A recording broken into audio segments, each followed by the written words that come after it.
서울의 환경미화원 50여 명이 강남구를 상대로 낸 통상임금 소송에서 대법원이 승소 판결을 확정했습니다. 서울이 아닌 부산의 환경미화원분들은 그동안 야간 휴일수당 등 각종 수당을 제대로 받아왔던 걸까요? 그렇지 못하다는 목소리가 나오고 있는데 자세한 이야기 한번 짚어볼게요. 예, 자원순환시민센터 김추종 대표 전화 연결돼 있습니다. 대표님 나와 계시죠? 안녕하십니까? 예, 안녕하십니까. 자원순환시민센터 김추종입니다. 네, 안녕하십니까. 환경미화원분들 어떤 업무를 맡고 있는지 대충은 알겠는데 그냥 지나가다 그냥 봐서 어떤 업무를 맡고 있는지 좀 구체적으로 말씀해 주시죠. 예, 먼저 저희 시민들이 생활 폐기물을 배출을 하는데요. 그게 네. 세 가지로 나눠볼 수 있거든요. 종량제 봉투로 배출을 하시고, 그 다음에 재활용품 있지 않습니까? 네, 종이라든지 철이라든지 플라스틱. 그 다음에 세 번째는 음식물 쓰레기가 있습니다. 예. 그걸 이제 정해진 요일에 각각 배출하게 돼 있는데, 그럼 이제 환경미화원들 같은 경우에는 정해진 요일에 각각의 품목, 재활용 봉투, 그 다음에 종량제 봉투, 재활용품, 음식물 쓰레기를 갖다가 이제 전혀 야간에 수거를 해서 처리하는 것까지 운반하는 작업을 하고 계시다고 보시면 될 것 같습니다. 예. 그런데 이 생활 폐기물 수집이라든지 운반 업무 같은 경우에는 이게 구군 단위로 좀 어떻게 운영이 되는지 궁금한데 부산시가 각 구군에 위탁을 하는 그런 방식입니까? 부산시가 구군에 위탁하는 것이 아니라 왜냐하면 이 생활 폐기물 문제는 구군 사무거든요. 그렇기 때문에 각 구군에서 대행 업체에 위탁을 합니다. 그러니까 민간 업체에다가 계약을 맺어 위탁을 하는데 부산 지역 같은 경우에는 지역 보급제를 실시를 하거든요. 그래서 구군별로 작게는 한 2곳 정도, 많은 곳은 한 4곳 정도로 잘라서 각 구역에다가 대행업체 입찰을 통해 가지고 용역 계약을 맺고 그만큼 돈을 지급하게 되면 그 지역에 한해서 그 업체가 앞에 말씀드린 대로 종량제 봉투, 재활용품, 음식물 쓰레기를 수거해서 운반하는 작업을 하는 걸로 이렇게 진행이 되고 있습니다. 이전 시간에 저희가 뭐 입찰 문제며 뭐 수거하는 과정에서의 문제점이며 이런 것들을 살짝 짚기도 했는데 환경미화원분들은 오늘 처음이어서 그러면 이 환경미화원분들의 임금이 어떻게 산정되는 겁니까? 예, 임금 같은 경우에는 그 이번에 방금 말씀드린 대형업체에 이제 위탁을 하지 않습니까? 이때 이제 그 생활 폐기물 수집, 운반, 대행, 계약을 위한 원가 계산 산정 방법에 대한 규정이 있습니다. 환경부 고시라고 부르는데요. 이거에 보면 인건비, 그다음에 각종 경비, 이윤까지 해가지고 각 항목별로 어떻게 계산을 해서 그만큼을 지급하라고 이렇게 정리가 되어 있거든요. 마찬가지로 우리가 환경미화원들 임금 같은 경우에도 직접 농업이라 그래가지고 뭐 기본급, 재수당, 상여금, 퇴직급여 충당금까지 원칙을 정해가지고 이걸 계산을 해서 그만큼 해서 이제 대행업체에 지급을 하게 되면 대행업체 같은 경우에도 계산된 만큼 우리 환경미화원들한테 지급하도록 이렇게 규정을 하고 있는 거죠. 보니까 지난 2022년에 환경부가 지자체의 환경미화원 임금 산정 방법을 규정을 했는데 이전에는 좀 어떤 부작용이 있었던 걸까요? 임금 산정 방법을 2022년에 규정하게 된 배경이 있을 것 같은데요. 그러니까 이런 부분들이 제대로 규정이 돼 있지 않으면 임의로 계산을 해서 가급적이면 적은 양을 지급하려고 노력을 할 거고요. 거기다가 환경미화원들의 임금이라는 게 상당히 이전부터 보시면 아시겠지만 되게 좀 낮은 수준이었습니다. 그래서 아예 방법도 규정을 하고 얼마 정도 이상을 하라는 것까지 규정을 한 거죠. 그래서 이전에 보면 이 기준이 대한건설협회가 발표하는 보통 인부 노임 단가의 몇 % 정도가 이렇게 지급이 되는데 이전에는 거의 한 70% 초반대였다가 2024년도에 적용하는 임금부터는 80% 이상, 그 다음에 2025년 올해부터는 90% 이상을 적용하도록 아예 정확하게 규정을 한 거죠. 그래서 아직까지 좀 부족한 면이 있긴 하지만 저 빠른 시간 내에 노동에 대한 대가를 정확하게 지급을 하고 각종 수당 같은 경우에도 원칙을 정해가지고 제대로 지급하기 위해서 이런 방법들을 통해서 고시를 통해가지고 규정을 한 거라고 보시면 될 것 같습니다. 일단 환경부가 이렇게 환경미화원 임금 산정 방법에 대해서 딱 규정한 이후부터는 좀 퍼센테이지가 많이 늘긴 했네요. 그죠? 18%씩. 맞습니다. 그래서 이전에는 7% 초반, 또 작년에 적용분이 이제 80% 이상, 올해는 90% 이상이기 때문에 원래 작긴 했지만 연도별로 비교하면 요 근래에 좀 급속하게 그 상승 퍼센티지가 올라갔다고 보시면 될 것 같습니다. 근데 이제 보니까 지난 7일이죠. 민주노총 민주일반연맹 발표한 그 보고서가 있는데 여기 보니까 야간 수당이며 휴일 수당 이런 것들 부산 지역 환경미화원분들이 제대로 받지 못하고 있다 이런 얘기를 하더라고요. 대표님 이게 어떤 얘기입니까?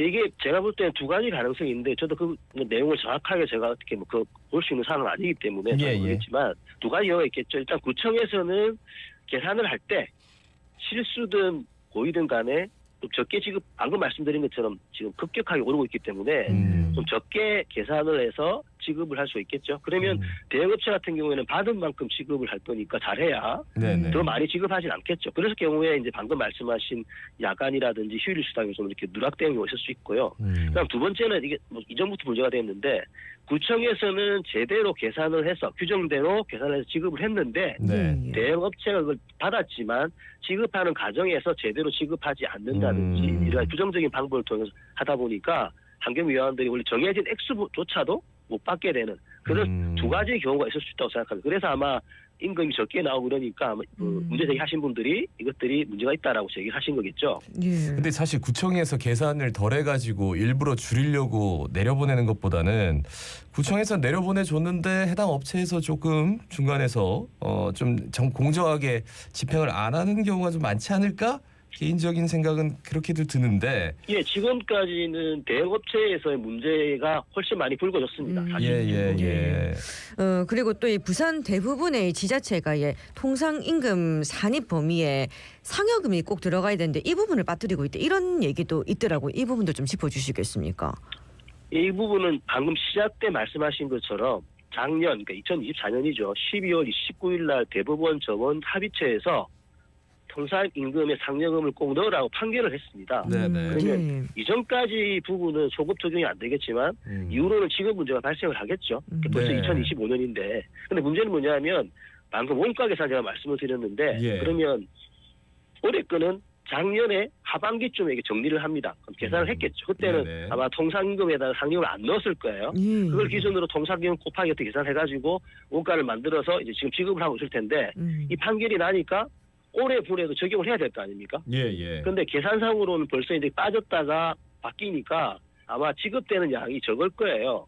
그러면 이제 당연히 아까 앞에 말씀드린 대형업체가 더 많이 줄 가능성은 없기 때문에 이 부분이 이제 빠진 채로 그러니까 각종 그 수당들의 액수가 조금 줄어든 형태로 지급이 되는 거죠. 그렇다 그러면 적극적인 행정을 하려면 지금이라도 바뀐 판결에 따라서 다시 이제 통상임금을 기준으로 해서 각종 수당을 계산을 하고 그걸 추가로 지급을 해서 노동자들에게 지급하도록 대형업체들한테 요구를 해야 되는데 그렇지 않다 보니까 제가 볼 때는 당연히 올해 지금 받는 임금의 각종 수당에는 통상임금이 적게 적용된 거니 하니까 적게 받을 수밖에 없는 그런 문제가 지금 발생하고 있다고 생각합니다. 뭐 임금 문제뿐만 아니라 3인 1조로 일해야 하는데 혼자서 업무를 감당해야 한다. 위험에 노출된 채 일을 해야 한다. 이런 안전 문제도 좀 짚어주시죠. 어떻습니까? 예, 저희가 뭐 그 부산이 큰 대도시이긴 하지만 큰 도로만 있는 게 아니라 좁은 길도 있고 경사진 길도 상당히 많은 지역이 부산입니다. 그러다 보니까 이제 3인 1조가 아니라 혼자서 차량이 못 들어가서 수레를 끊고 가가지고 쓰레기를 수거해서 차량을 옮기는 작업도 있고요. 그 다음에 또 좁은 도로는 큰 차가 갈 수 없기 때문에 보통 우리가 많이 이야기하는 1톤 트럭 있지 않습니까? 그걸 이제 두 분이서 이제 가가지고 한 분은 내려서 옮기고 또 많이 모인 지역에는 두 분이 같이 내려서 올리고 이런 작업들이 또 많고 그리고 이제 밤이기 때문에 사실은 교통 문제 때문에 주로 주간보다는 야간에 작업을 하시는데 그렇다 보니까 이제 어두운 시간이다가 되게 늦은 시간이니까 차들이 또 빠르게 질주를 합니다.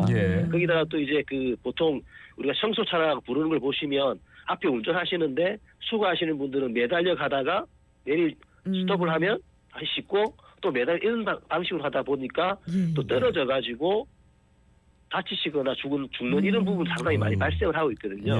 그래서 얼마 전에는 사실은 한국형 소형 청소차까지 개발해서 수거하시는 분들이 중간중간에 차 안에 들어갈 수 있는 구조로 만드는 청소차까지 좀 개발해서 보급하려고 하는 것도 이런 열악한 노동 환경이 있기 때문에 그런 문제가 발생을 하는 거고 그리고 또 이 쓰레기라는 게 우리가 또 그 각종 쓰레기를 넣기 때문에 상당히 날카롭거나 하는 문제 그리고 악취가 발생하는 문제가 있기 때문에 그걸 하다 보면 거의 손들이 엄청나게 그 많은 고통을 당하는 그리고 찔려서 다치기도 하는 그런 문제까지도 많이 발생을 하고 있습니다. 네, 참 열악한 환경들에 대해서 좀 짚어주시고 계신데 임금 문제를 포함해서 이 안전 문제까지 참 문제가 산적해 있습니다. 이 중에서 가장 시급히 개선해야 할 문제가 어떤 게 있을까요? 일단 가장 시급한 거는 이제 말씀하신 대로 이제 부산 지역은 부근에서 대형업체에 지급을 하지 않습니까? 예. 그러면 계산을 다 해서 말씀드린 대로 각 항목이 많은데 그걸 다 일일이 다 계산 지급을 합니다. 그럼 중요한 건 이기 때문에 지자체 같은 경우에는 이걸 관리하고 감독할 수 있는 것들이 필요하거든요. 근데 그러기 위해서는 조례에 명시를 하거나 그다음에 이 계약을 맺을 때 계약서를 쓰지 않겠습니까? 예. 계약서에 명시를 해서 해야 되는데 이 부분들이 좀 제대로 돼야지만이 일단 정해진 액수만큼만 제대로 지급되는 문제가 있고요.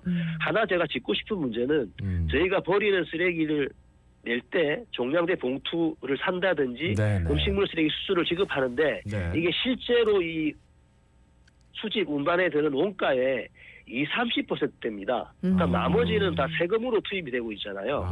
그렇다 보니까 사실은 지자체가 여력이 많이 없어요. 그래서 우리가 버리는 게 사실은 그렇게 값싼 일이 아니거든요. 그래서 일부 종량제 봉투 가격이라든지 음식물 쓰레기 수수료를 좀 더 높여서 현실화 시켜가지고 우리가 하는 행위에 대해 가지고 그것들을 수고하고 처리하시는 분에 대한 부분들을 좀 조건들을 할 수 있도록 좀 그런 부분도 약간 물가가 오르는 부분이 있긴 하지만 과감히 생각해서 좀 현실화시키는 부분도 필요할 거라고 저는 그렇게 보고 있습니다. 알겠습니다. 지금까지 자원순환시민센터 김추종 대표였습니다. 고맙습니다. 고맙습니다. 네, 고맙습니다.